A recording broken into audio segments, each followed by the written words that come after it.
আমার মরার পরে তো জান্নাত হবে, আর সেই জান্নাতের জন্য আমার প্রস্তুতি নেওয়া জরুরি।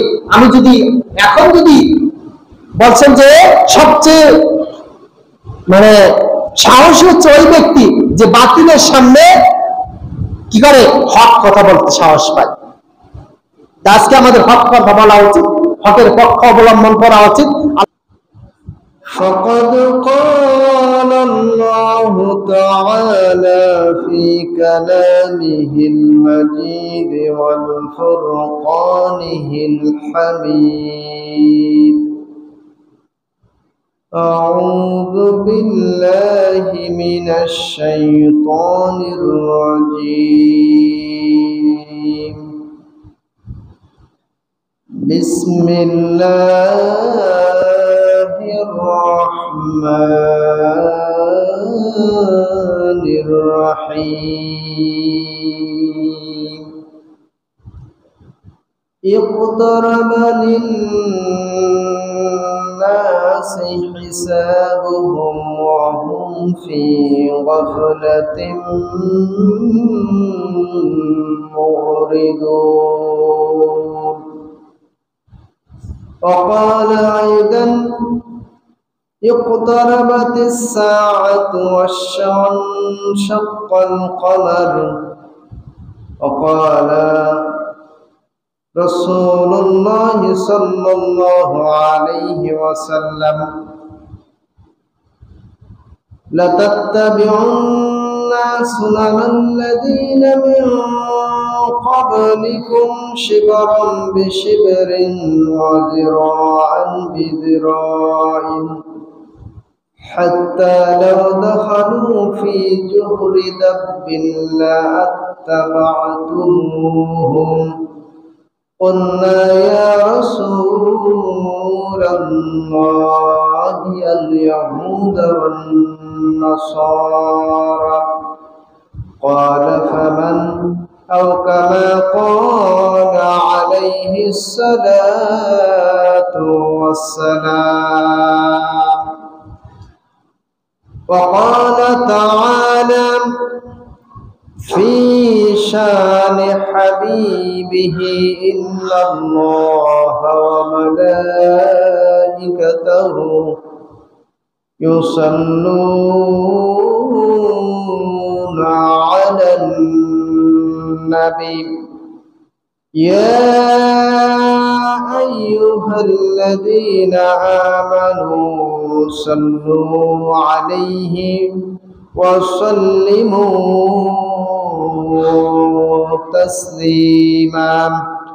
اللهم صل على محمد وعلى آل محمد كما صليت على إبراهيم وعلى آل إبراهيم إنك حميد مجيد.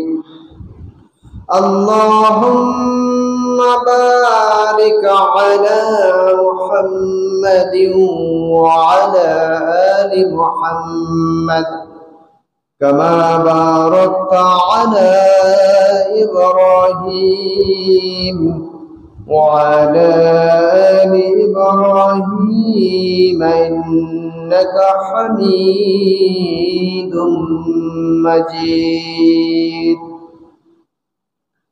আলহামদুলিল্লাহ, আল্লাহ সুবহানাহু ওয়া তাআলা শাহী দরবারে শুকরিয়া জ্ঞাপন করছি যে রব্বে করিম বৈরী আবহাওয়ার মধ্যেও আমাদেরকে পবিত্র জুমার নামাজের জন্য যথাসময়ে মুষ্টিমে কয়েকজনকে সমবেত হওয়ার সুযোগ দান করেছেন। এই জন্য আমরা রব্বে করিমের শাহী দরবারে শুকরিয়া জ্ঞাপন করছি। সকলে বলছেন আলহামদুলিল্লাহ। সম্মানিত হাজিরিন, ধারাবাহিক আলোচনা কিয়ামতের আলামত। আজকের আলোচনার কিয়ামতের আলামত সমূহের মধ্যে অন্য একটি আলামত হচ্ছে মানুষের অন্তর থেকে সততা উঠে যাবে। যোগ্য লোককে যোগ্য স্থানে বসানোই হচ্ছে উম্মাহ টিকে রাখা বুনিয়াদি। আর যখন এই যোগ্য লোক যখন যোগ্য জায়গায় বসবে না, তখন দেশের জাতির শান্তি, সমৃদ্ধি, উন্নতি নষ্ট হবে। এ কথাটা রাসূল মাকবুল সাল্লাল্লাহু আলাইহি ওয়াসাল্লাম 1500 বছর আগে সংকেত দিয়ে গেছেন যে যখন অযোগ্য লোক যখন কোন স্থানে দায়িত্ব পালন করবে, তখন তুমি মনে করো যে কিয়ামত সংঘটিত হওয়ার সময় হয়ে গেছে। قال حذيفة رضي الله تعالى عنه قال النبي صلى الله عليه وسلم হযরত হুযায়ফা রাদিয়াল্লাহু তাআলা আনহু হতে বর্ণিত, তিনি বলেন নবী করিম সাল্লাল্লাহু আলাইহি ওয়াসাল্লাম ইরশাদ করেন, ইন্নাল আমানাতা নাযালাত ফি জাযরি কুলুবির রিজাল। আল্লাহ তাআলা স্বাভাবিকভাবেই সততাকে মানুষের অন্তরের ভিতরে ঢেলে দিয়েছেন। সুবহানাল্লাহ। মানুষ জন্মগতভাবে সৎ, সে যে ধর্মেরই হোক না কেন। সুম্মা আলিমু মিনাল কুরআন, অথবা এই সততাকে আরো বৃদ্ধি করার জন্য মানুষ কোরআন থেকে ইলম অর্জন করে। সুম্মা আলিমু মিনাল সুন্নাহ, এরপরে সে সুন্নাহ থেকে ইলম অর্জন করে, জ্ঞান অর্জন করে, তার সততাকে আরো মজবুত করে তোলে। হাদাসানা আন রাফইহা ফাকালা ইয়ানামুর রাজুল। আল্লাহ রাসূল বলেন, অথবা যখন কোন ব্যক্তি ঘুমিয়ে যায়, আন-নাওমাতা ফাতুকবাদুল আমানাতা মিন কলবিহি, অথবা তার অন্তর থেকে সততাকে উঠিয়ে নেওয়া হয়। আগে যে সততাটা থাকে, সততা কি হয়ে যায়? কমে যায়, উঠে যায়। ফায়াযাল্লু আসারাহা আসারুহা মিসলা আসারিল ওয়াক্তি, এরপরে তার এই যে সততা ছিল, এই সততার একটা চিহ্ন, আলামত থেকে যায়, সততা থাকে না। সুম্মা ইয়ানামু নাওমাতান ফাতুকবাতু ফায়াবকা আসারুহা মিসলাল মাজলিকা জামরি, এরপরে তার আবার যখন ঘুমিয়ে যায়, ঘুমানোর পরে আবার তার অন্তর থেকে সততাকে উঠিয়ে নেওয়া হয়। অর্থাৎ দুনিয়ার মানুষ যখন জন্মগ্রহণ করে, তখন সে যখন ইসলাম ধর্ম গ্রহণ করে, যখন মুসলমান হয়, দিন গ্রহণ করে, তখন সে কোরআন পড়ে, সুন্নাহ পড়ে, সাহাবীদের জীবনী পড়ে। এ পড়ে পড়ে তার সততাকে আরো মজবুত করে ফেলে, তার সততা মজবুত হয়ে যায়। কিন্তু যখন সে এই দিন থেকে ফারেক হয়ে যায়, দিন থেকে দূরে সরে যায়, কোরআনের জ্ঞান যখন তার থেকে দূরে সরে যায়, সুন্নাহর জ্ঞান যখন তার থেকে দূরে সরে যায়, তখন তার ভিতর থেকে আস্তে আস্তে সততা উঠে যায়, তার ভিতরে আর সততা থাকে না। আল্লাহ রাসূল বলেন যে একটা মানুষের গায়ে যখন ঠোলা পড়ে আগুনের কারণে, একজনের গায়ে আগুন লাগলো, আগুনের কারণে তার চামড়ার উপর একটা ঠোলা পড়ে। ঠোলা বুঝি তো আমরা, যেটাকে বলে ঠোস বলে বা ঠোলা বলে। বলা হচ্ছে এই ঠোলাটা যখন তার চামড়ার পরে পড়ে, তখন চামড়ার উপর থেকে অনেক উঁচু মনে হয়, কিন্তু ভিতরে থাকে কি? ফাঁকা, ভিতরে কিছু আর থাকে না। তো বলে যে একজন মানুষের অন্তর থেকে যখন এরকমের সততা উঠে যায়, তখন বাহ্যিক দিক দিয়ে তাকে সৎ মনে হলেও তার ভিতরে সততা থাকে না। আল্লাহ রাসূল বলেন যে দাহরাজতাহু আলা রিজলিকা ফানাতিফা ফাতারাহু মুনতারিবিরান ওয়া লাইসা ফীহি শাইউন ফায়ুসবিহু নাসু ইয়াতাবাউনা ফালা ইয়াকাদু আহাদুন ইউওয়াদ্দিল আমানাতা। বলছে এরপরে আস্তে আস্তে এমন একটা সময় চলে আসে যখন সারা এলাকা জুড়ে কোনো একটা গোত্রের ভিতরে একজন মানুষ পাওয়া যায় যে মানুষটা সৎ থাকে। তখন সারা জায়গায় ছয়লাভ হয়ে যায় যে এই এলাকার ভিতরে অমুক জায়গায় একটা সৎ লোক আছে। এরকম হয় কিনা?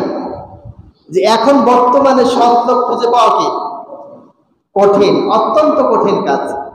বলে যে কার কাছে বিশ্বাস করে রাখবো, আমি তো বিশ্বস্ত লোক পাচ্ছি না, কারণ তার ভিতরে কি নাই?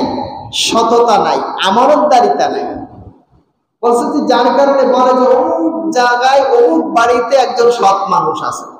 আল্লাহ রাসূল বলছেন এভাবে, যে এরপরে বলা হবে যে অমুক বাড়িতে অমুক জায়গায় একজন সৎ লোক আছে।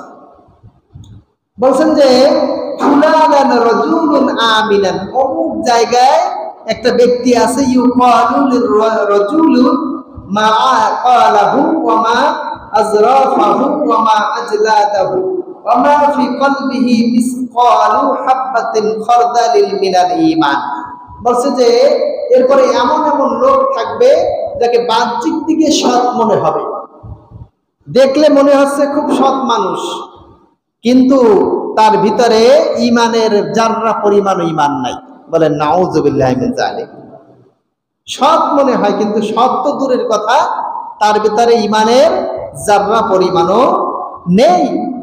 আল্লাহ রাসূলের এই সাহাবী এরপরে বলেন ওয়ালাকাদ আতা আলাইয়া জামান, আমি যে জামানায় এসেছি, আমার কাছে যে জামানায় এসেছে, ওয়ামা উবালি আইয়ুকুম বাআতু ওয়ালা ইন কানা মুসলিমান। বলছে যে আমি আমার ব্যবসা বাণিজ্য করার জন্য বিশ্বস্ত আমি লোক পাইতাম, লোক ছিল যেই মানুষের সাথে আমি ব্যবসা করতাম, যে মানুষগুলোর যদি মুসলমান হওয়ার কারণে তার ভিতরে যদি অসততা থেকেও থাকতো, তাহলে বলছে রদ্দাহু আলাল ইসলামি, তার ইসলাম তাকে অসৎ থেকে ফিরিয়ে আনতো। মানুষের ভিতরে যখন প্রকৃতপক্ষে ইসলাম থাকে তখন কি সে অসৎ কাজ করতে পারে না, তাকে বাধাগ্রস্ত করে।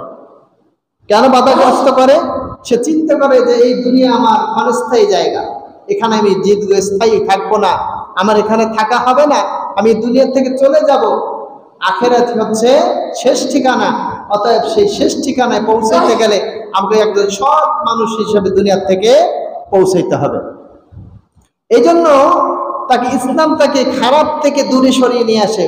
ওয়াইন কানা নাসরানিয়া, আর যদি সে ইহুদি অথবা নাসারা হয়, অন্য ধর্ম অবলম্বী হয়, আল্লাহ রাসূল বলেন রদ্দাহু আলাইয়া সাইহি, তার দায়িত্বশীল যারা থাকে, মুসলিম শাসক যারা থাকে, তারা কি করে ওই অন্য ধর্মের লোকদেরকেও ইসলামী আইন কানুনের ভিতরে ফেলে তাদেরকেও সৎ বানাই ফেলে। সুবহানাল্লাহ। সেও অসৎ থাকতে পারে না, কারণ ইসলামে আছে যদি কেউ চুরি করে তাকে তার কি করে দাও, হাত কেটে দাও। যদি সে জেনা করে তাকে পাথর মেরে হত্যা করো অথবা 100 দৌড়া দাও। অথবা কেউ যদি কারো আঘাত করে সমপরিমাণ আঘাতের প্রতিশোধ তুমি নেওয়াই দাও। এটা ইসলাম কি করছে? বাস্তবায়ন করেছে। এটাই ইসলামী আইন। তাহলে ইসলামী আইনের ভয়ে হচ্ছে কি করবে? ওই খারাপ কাজ থেকে দূরে সরে আসবে। এরপর বলছেন যে আম্মাল ইয়াউমা ফামা কুনতু উবাই ইল্লা ফুলানান ওয়া ফুলান। বলছে এখন এমন একটা সময় আসছে যখন আমি অমুক অমুক এই ব্যক্তির ছাড়া আর কারোর সাথে কি করতে পারবো না, ব্যবসা করতে আমি পারবো না, ব্যবসা করি না, লেনদেন করি না। কেন করি না? কারণ এই লোকগুলো সৎ না। এই 2-4 জন ছাড়া সবাই কি অসৎ। এর ব্যাখ্যায় লিখেছেন যে তিনি বলেন যে সংখ্যাগরিষ্ঠ মানুষের দিল দুর্নীতিগ্রস্ত হয়ে গেছে এবং যে সকল ব্যক্তির কোনো যোগ্যতা নেই তাদেরকে দায়িত্বশীল স্থানে বসানো হয়, সততা বিলুপ্ত হলে বুঝতে হবে কিয়ামত খুব সন্নিকটে। তাহলে আজকে যত অরাজকতা সব কিসের কারণে? অযোগ্যতার কারণে, অসততার কারণে। সময় তো হাজির। এরপরে আল্লাহ রাসূল সাল্লাল্লাহু আলাইহি ওয়াসাল্লামের আরেকটি হাদিস হযরত আবু হুরায়রা রাদিয়াল্লাহু তাআলা আনহু বর্ণনা করেন। আন আবি হুরায়রা রাদিয়াল্লাহু তাআলা আনহু قال بينما النبي صلى الله عليه وسلم في مجلس يحدث القوم جاءه عربي فقال متى الساعة। হযরত আবু হুরায়রা রাদিয়াল্লাহু তাআলা আনহু হইতে বর্ণিত, তিনি বলেন যে আমি রাসূল করিম সাল্লাল্লাহু আলাইহি ওয়াসাল্লামের একটি মজলিস, একটি অনুষ্ঠানে বসা ছিলাম, একটি জলসায় বসা ছিলাম। ইউহাদ্দিসু কওমা, তিনি আলোচনা করতেছিলেন আল কওমা, কোন একটা গোত্রের ভিতরে। যাও আরবিয়ু, একজন আরবি বেদুইন অনারবি ব্যক্তি তিনি চলে আসলেন আল্লাহ রাসূলের কাছে। ফাকালা মাতাস সাআত, তখন আল্লাহ রাসূলের কাছে প্রশ্ন করলো যে কিয়ামত কখন হবে। প্রশ্নটা কি? কিয়ামত কখন হবে প্রশ্ন করেছেন একজন বেদুইন ব্যক্তি। বেদুইন বলা হয় যারা আরবি না প্রকৃত, যারা মরুচারী, মরুভূমিতে বসবাস করত তাদেরকে আরবি বলা হতো অথবা বেদুইন বলা হতো। فماذا رسول الله صلى الله عليه وسلم يحدث فقال بعض القوم سمع مقالا فكره مقالا وقال بعضهم بل لم يسمع। আল্লাহ রাসূল ওই ব্যক্তির প্রশ্ন শোনার পরেও তিনি তার আলোচনা চালিয়ে গেলেন, ওই লোকটার কথায় কর্ণপাত করলেন না, সাড়া দিলেন না। এরপরে তিনি বললেন যে সামিয়া মাকালা ফাকারিহা, কেউ কেউ বলতে লাগলেন যে আল্লাহ রাসূল এই ব্যক্তির প্রশ্নের উত্তর দেবেন না বিদায় ইনি এটি অপছন্দ করলেন, তাই কথাটা ভালো করে শুনলেন না বা গুরুত্ব দিলেন না। মাকালা ওয়াকালা বাদুহুম বাল লাম ইয়াসমা, আরেকজনে বলছেন যে না, আল্লাহ রাসূল কথা শুনছে কিন্তু তার কথার উত্তর দেন নাই। আরেকজনে বলছে না, আল্লাহ রাসূল তার কথা শোনেই নাই, আল্লাহ রাসূল যে কথা বলেছেন ওই কথার তালেই ছিলেন, তার কথা শুনতে পান নাই। হাত্তা ইদা কাদিয়া হাদিসাহু ক্বালা আইনা আরাহু সাইলু আনিস সা, বলছে যে আল্লাহ রাসূল যখন কথা শেষ করলেন, কথা শেষ করার পরে আল্লাহ রাসূল জিজ্ঞেস করলেন যে ওই ব্যক্তি কোথায়, যেই ব্যক্তি কিয়ামত সম্পর্কে প্রশ্ন করেছে, এই লোকটা কোথায়? ক্বালা হা আনা ইয়া রাসূলুল্লাহ, আল্লাহ রাসূল আমি এই যে, আমি এই। ক্বালা ফাইজা দুইয়াতিল আমানাতু, আল্লাহ রাসূল বললেন যে আলোচনা শেষ করার পরে তুমি কোথায় এটি যখন জানতে পারলেন তখন তিনি উত্তর দিলেন যে যখন দেখবা যে ফাইজা, অতঃপর যখন দুইয়াতিল আমানাতু, যখন আমানত নষ্ট হয়ে যাবে, আমানত যখন সততা যখন উঠে যাবে, ফানজুরুস সাআত, তাহলে তুমি অপেক্ষা করো কিয়ামত এখনই আসবে। কিয়ামতকে এখনই আসবে, তুমি কিয়ামতের তখন অপেক্ষা করো। ক্বালা কাইফা ইদাআতুহা ক্বালা ইযা উসিদাতিল আমরু ইযা গায়রি আহলিহি ফানজুরুস সাআ। আল্লাহ রাসূল আরেকটা বললেন যখন দেখবা যে অযোগ্য লোক কোনো দায়িত্ব পালন করছে তখন মনে করবা কিয়ামত সংঘটিত হবে। তাহলে কয়টা পাইলাম এখানে? দুইটা। একটা হচ্ছে সততার অভাব থাকবে, আর হচ্ছে অযোগ্য লোক দায়িত্ব পালন করবে। যে কোনো জায়গায় আমরা এই অবস্থা কি দেখতে পাচ্ছি। আমি আমার জানা মতে একজনকে চিনি, যিনি অবশ্য রিটায়ার্ড করেছেন, তিনি কখনো অফিস করেন নাই। তার অফিসের যে দায়িত্ব তিনি অন্যকে দিয়ে করিয়েছেন এবং সে মাস শেষে স্বাক্ষর দিয়ে তার টাকাটা নিয়ে আসছেন এবং ওই যাকে দিয়ে কাজ করেছে তাকে কিছু টাকা দিয়ে এসছে।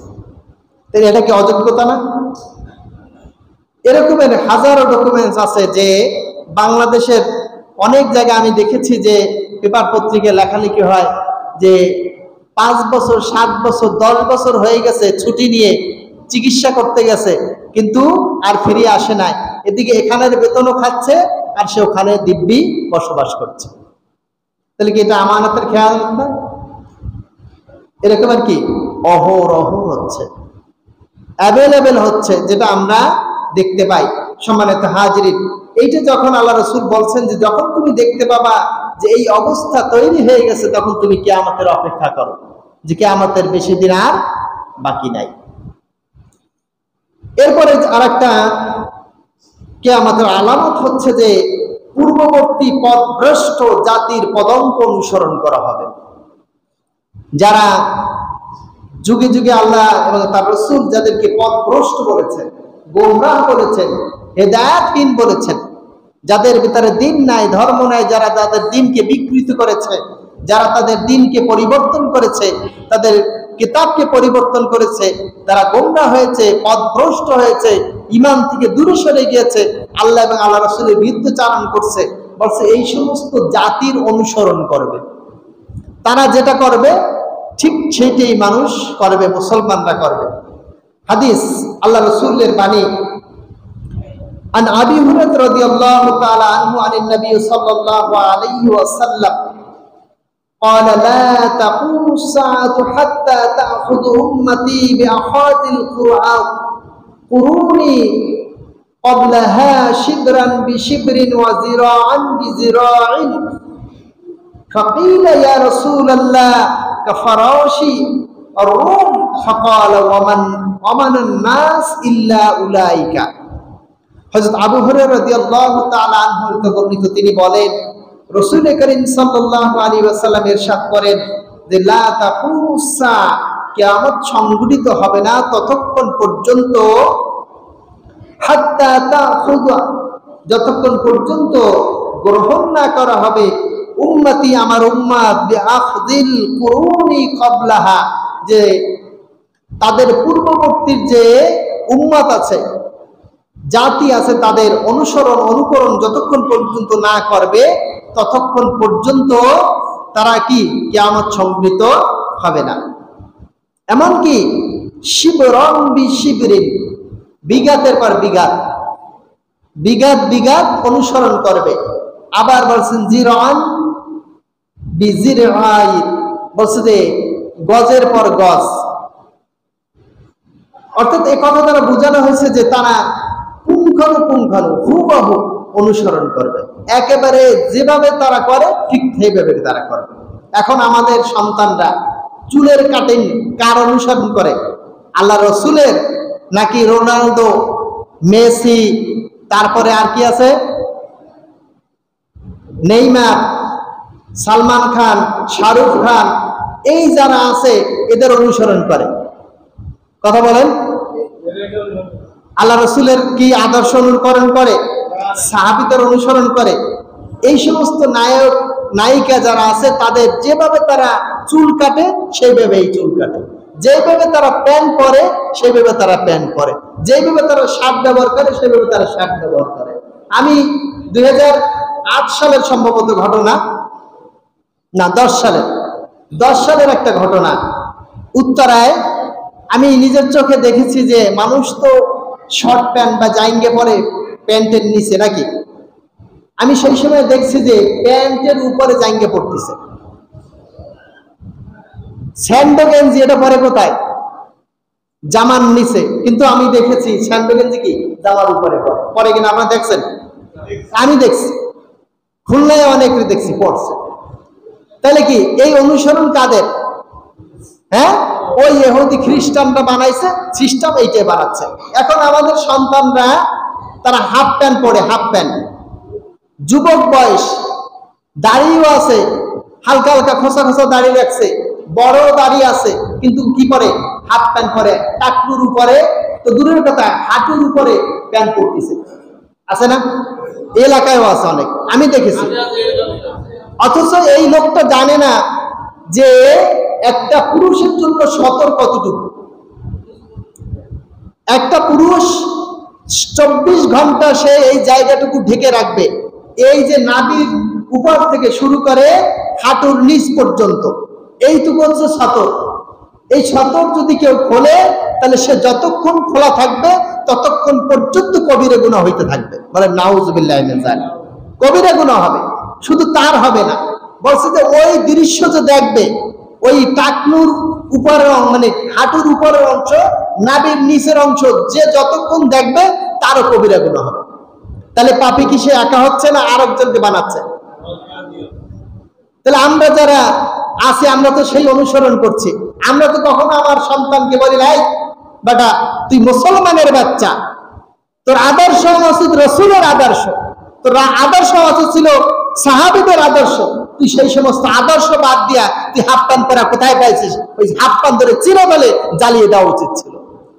আমরা কি করেছি? করি নাই। তাহলে কি আমরা পঙ্খানুপঙ্খানু অনুসরণ করছি? এরপরে তারা যে অনুষ্ঠান যেভাবে যেটা করে, তারা ভ্যালেন্টাইন ডে পালন করে, আমাদের সন্তানরাও পালন করে। তারা অবৈধ প্রেমালাপ করে, আমরাও সেই একই কাজ করে থাকি। তারা যে যেভাবে চলে, তারা বৈশাখী পালন করে, আমার সন্তানও বৈশাখী পালন করে। এরকম হাজারো জিনিস আছে যেগুলো আমরা একেবারে পাই টু পাই কি করি? অনুসরণ করি। আল্লাহ রসুল এ কথা 1400 বছর আগে বলে গেছেন। এটা অন্য কিছু না, এটা হচ্ছে কিয়ামতের আলামত। এগুলো কিসের আলামত? কিয়ামতের আলামত। আল্লাহ রসুলের কাছে প্রশ্ন করছে, ফাকিলা ইয়া রাসূলুল্লাহ, আল্লাহ রসুলকে জিজ্ঞেস করা হলো, ইয়া রাসূলুল্লাহ, হে আল্লাহ রসুল, কাফারাশি আর রোম এবং ফার্সি যারা, তাদেরকে অনুসরণ করবে? ফাকালা ওমানান নাসু ইল্লা উলাইকা, এদের ছাড়া আর কারা? অন্য আরেকটি হাদিস, আন আবি সাঈদ খুদরি রাদিয়াল্লাহু তাআলা আনহু قال قال رسول الله صلى الله عليه وسلم لا تتبعن سنن الذين من قبلكم।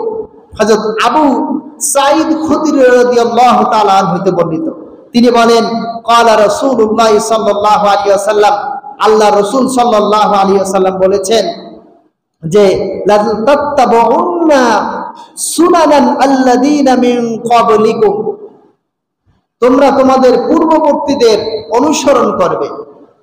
কিভাবে? শিবরাম বিশিবরিন, পাই টু পাই, ও জিরান বিজিরাইন, বলছে যে একেবারে হুবহু 100 ভাগের 100 ভাগ অনুসরণ করবে তোমরা পূর্ববর্তী জাতিদেরকে।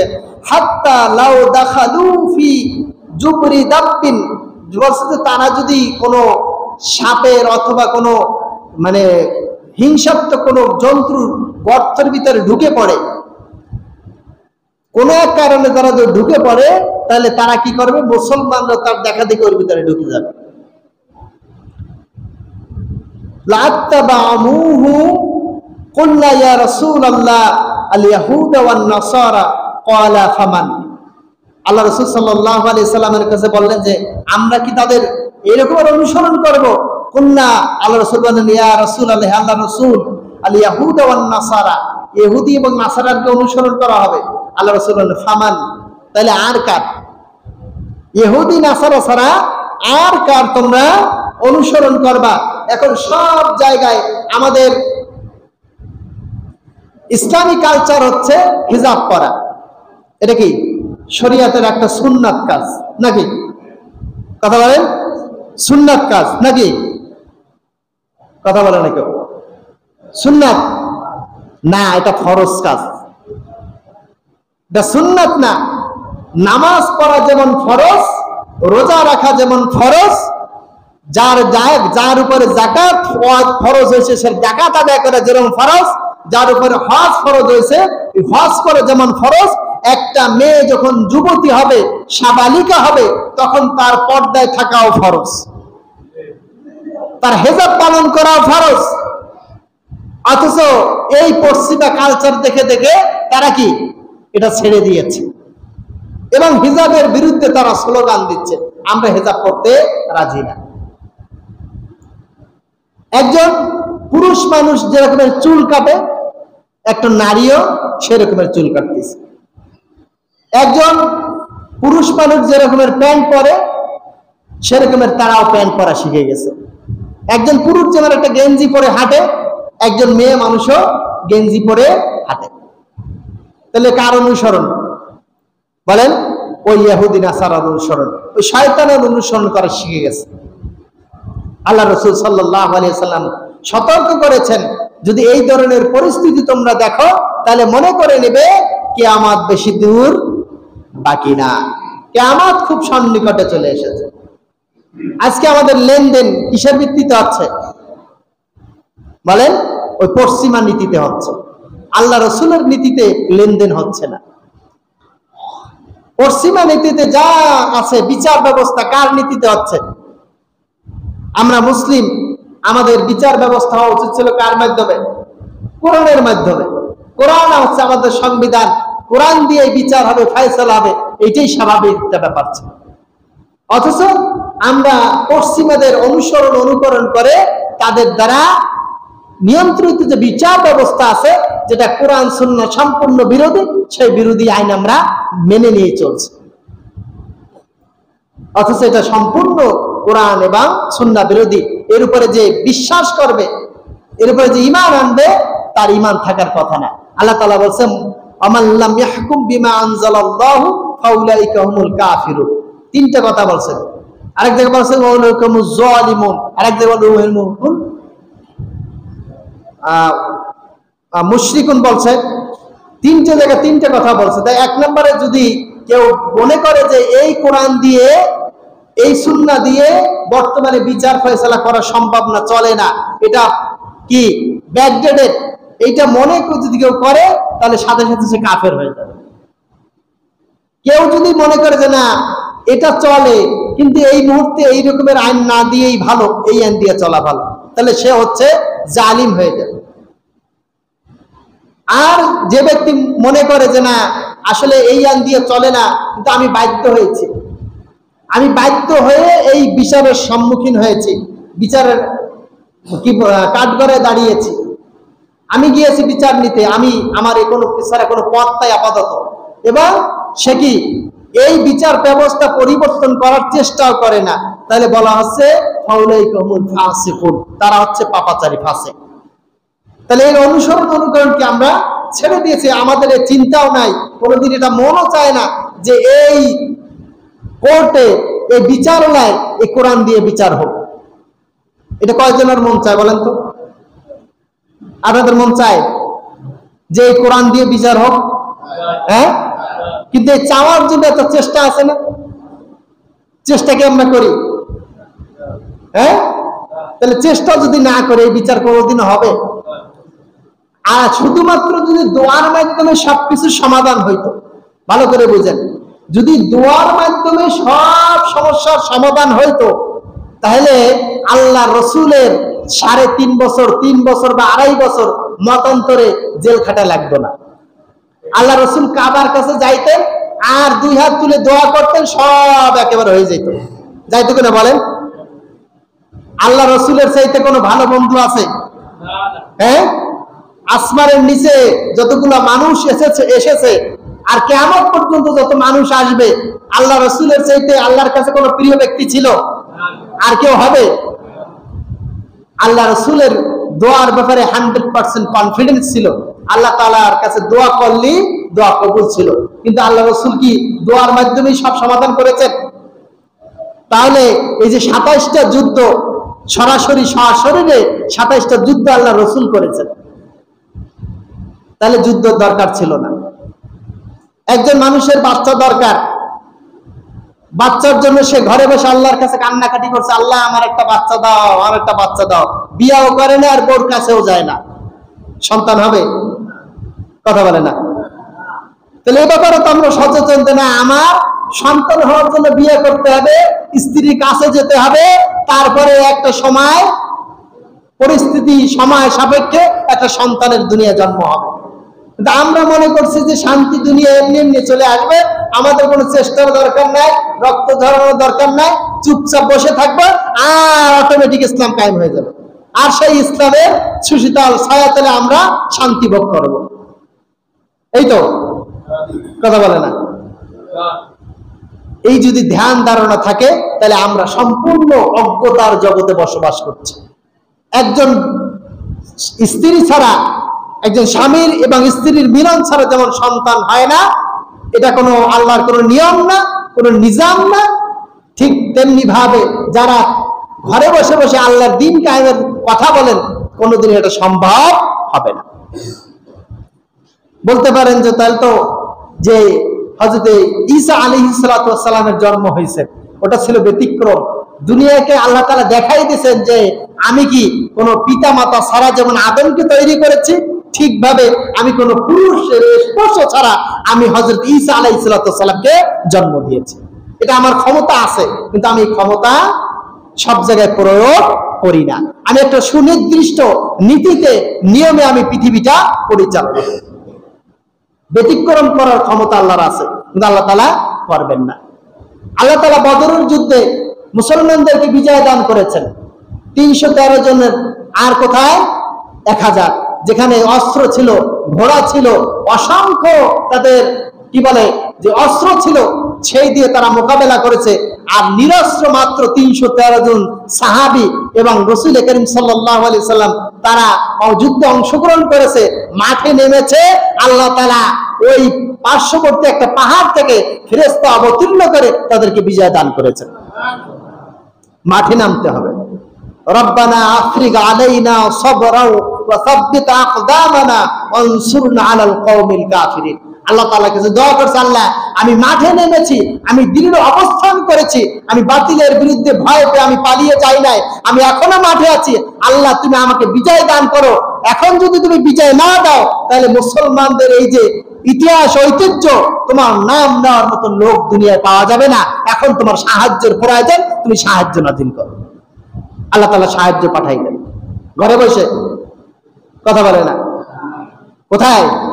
মাঠে। মাঠে মাঠে যেতে হবে, ময়দানে যেতে হবে।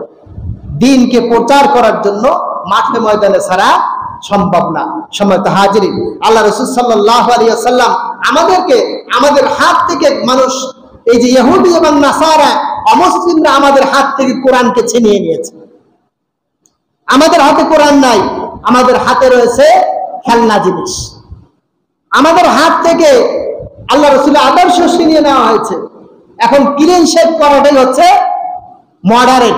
মনে করে নিজেকে মডার্ন, নিজেকে খুব স্মার্ট মনে করে, অথচ সে স্মার্ট না, সে কি সবচেয়ে আনস্মার্ট। একজন মহিলার যেরকম দাড়ি থাকে না, গোপ থাকে না, তারও দাড়িও নাই, গোপও নাই, সে একজন মহিলার মতো। পুরুষ মানে তো তার কি থাকবে? সিংহের মতন একটা চেহারা থাকবে। সিংহের কি আছে? দাড়ি আছে না? কথা বলে না? সিংহের দাড়ি আছে না? আল্লাহ তাআলা যার যা দরকার আল্লাহ তাআলা সেইভাবে তাকে দিয়ে দিয়েছেন। এখন আমরা ক্লিন শেভ করে মনে করি আমরা কি পুরুষ মানুষ। আসলে পুরুষ না, তুমি মেয়া কি মহিলা মানুষ। তুমি একটা হাতে চুড়ি পরো আর ওই ঘরের সেলাওয়ার কামিজ পরে ঘরে বসে থাকো, এটাই তোমার কাজ। তুমি পুরুষ হয়েছে, তোমার স্ত্রীকে তুমি ইনকাম করে ঘরে বসে বসে খাও। তুমি কোন রোমার পুরুষ? তুমি পুরুষ না, তুমি হচ্ছে হিজড়া। সম্মানিত হাজিরিন, আমরা পশ্চিমা কালচারকে আমরা গ্রহণ করে নিয়েছি, যার কারণে আমাদের উপরে বিপদ একেবারে টপ টপ করে পড়ছে। সম্মানিত হাজিরিন, এটা যদি চলতে থাকে অচিরেই আমাদের দুনিয়া থেকে বিদায় নিয়ে চলে যাব, কারো কোনো আফসোস করানোর সুযোগ থাকবে না।